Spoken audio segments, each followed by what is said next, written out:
Hello दोस्तों, तो देखिए आज हम जानेंगे सिलोजिज्म के बारे में। बेस्ड ऑन द प्रोपोजिशन के आधार पर सिलोजिज्म कितने प्रकार के होते हैं। सामान्यतः सिलोजिज्म 4 प्रकार के होते हैं, चाहे हिंदी में देख लें अंग्रेजी में देख लें। इनका कंसेप्ट क्लियर करना जरूरी होता है। अगर आपके कंसेप्ट क्लियर है तो आप कोई सा प्रश्न यूजीसी नेट जेआरएफ में क्लियर कर सकते हो। तो चलिए जान लेते हैं।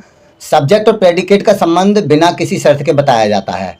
बिना किसी देखा अंग्रेजी में तो सब्जेक्ट प्रेडिकेट अलग होता है। वर्ब के जो बाद सभी आते हैं प्रेडिकेट होता है। सब्जेक्ट से पहले जो पार्ट्स आते हैं वो सब्जेक्ट ही होते हैं।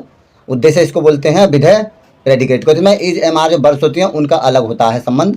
तो चलिए देख लेते हैं कैटेगरिकल सिलोजिज्म वर्गात्मक न्याय। तो सब्जेक्ट प्रेडिकेट के संबंध में बिना किसी शर्त के बताया जाता है। इसमें जैसे पहचान क्या होती है, इसमें नो आता है और ऑल आता है, सम आता है, सम नॉट आते हैं जैसे शब्द का प्रयोग किया जाता है। सीधा कथन है जैसे ऑल डॉग्स आर एनिमल। अरे ऑल डॉग्स आर एनिमल, इन्हें कैटेगरी बांट दिया अलग अलग। देखिए ऑल ट्रेन्स आर प्लेन्स, इसमें कोई इफ आइदर और नहीं का प्रयोग किया नहीं होता है। देखिए इफ आइदर और इसमें इस प्रकार के जो वर्ड्स होते हैं इफ आइदर और वो नहीं होते हैं। नोट से रीजनिंग सिलेबस में सबसे ज़्यादा फोकस कैटेगरिकल सिलोजिज्म पर ही होता है। पहले तो ध्यान रखना, रीजनिंग सिलेबस में सबसे ज़्यादा फोकस कैटेगरिकल सिलोजिज्म पर ही होता है। और नेक्स्ट दूसरे नंबर क्या आती है, हाइपोथेटिकल। इनको अलग अलग बताएंगे हम। देखिए कैटेगरिकल जो सिलोजिज्म है उसके बारे में डिटेल से बताएंगे इसी वीडियो में। तो नेक्स्ट है हाइपोथेटिकल सिलोजिज्म। इसको कंडीशनल सिलोजिज्म बोलते हैं, शर्तिया न्याय कंडीशनल भी कह सकते हैं, हाइपोथेटिकल भी कह सकते हैं। यहाँ कथन कंडीशन पर आधारित होता है। जैसे मैंने कहा कंडीशनल सेंटेंस जैसे होते हैं, यदि आओगे तो मैं तुम्हारी मदद करूँगा। तो कई प्रकार के होते हैं ये, real unreal condition, unfulfilled condition.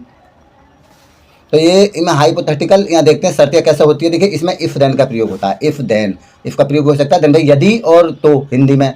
Example क्या है, इफ इट रेन्स, यदि बारिश होती है, ही विल नॉट अटेंड, यदि बारिश होती है तो वह अटेंड नहीं करेगा, क्लास अटेंड नहीं करेगा, कहीं जाएगा नहीं। आदि सेंस में इसको यदि बारिश होती है, होगी भाई, होती है तभी जाएगा, 100% जाएगा, और होती है नहीं होती तो नहीं जाएगा। मतलब बारिश होगी तो वह नहीं जाएगा। इस तरह के वर्ड्स होते हैं। जहाँ से डिसजंक्टिव सिलोजिज्म को अल्टरनेटिव सिलोजिज्म भी बोलते हैं। विकल्पात्मक न्याय, इसमें दो विकल्पों में से एक को मान लिया जाता है, यानी दोनों में से एक को चुनना है आपको। अल्टरनेटिव का मतलब है या तो ये चुनो या वो चुनो, कोई सा एक मानना है। तो इसमें आइदर और का प्रयोग होता है। आइदर और, अंग्रेजी में नाइदर नॉर, आइदर और, इस तरह के वर्ड्स आते हैं। और अदरवाइज है, काफ़ी सारे शब्द आ जाते हैं अल्टरनेशन में। तो इसमें हम जो है वही पढ़ेंगे।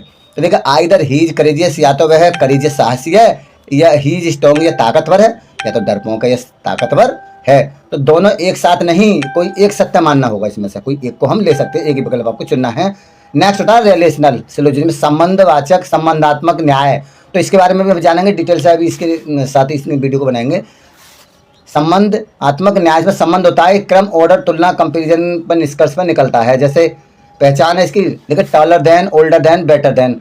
ऐसे ही हिंदी में तो उससे बड़ा है, उससे छोटा है, इस तरीके वर्ड आते हैं।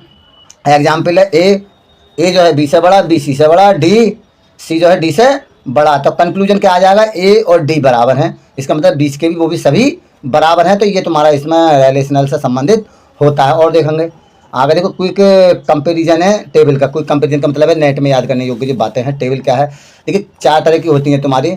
CHDR के नाम से इनको याद कर सकते हैं। कैसे कर सकते हैं इसमें, देखो CHDR, इस तरीके से इसको याद किया जा सकता है। CHDR का मतलब होता है कैटेगरिकल, हाइपोथेटिकल और डिसजंक्टिव और रिलेशनल। तो इस तरीके से हम इसको याद कर सकते हैं।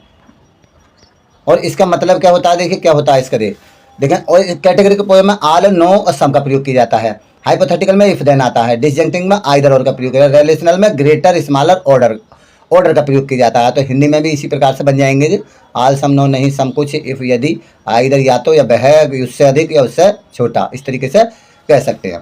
तो चलिए नेक्स्ट पॉइंट देखते हैं। अब देखिए categorical syllogism based on the idea के आधार पर हम जानेंगे। तो कैटेगरी, इसमें ही पहला तथ्य आता है कैटेगरिकल सिलोजिज्म है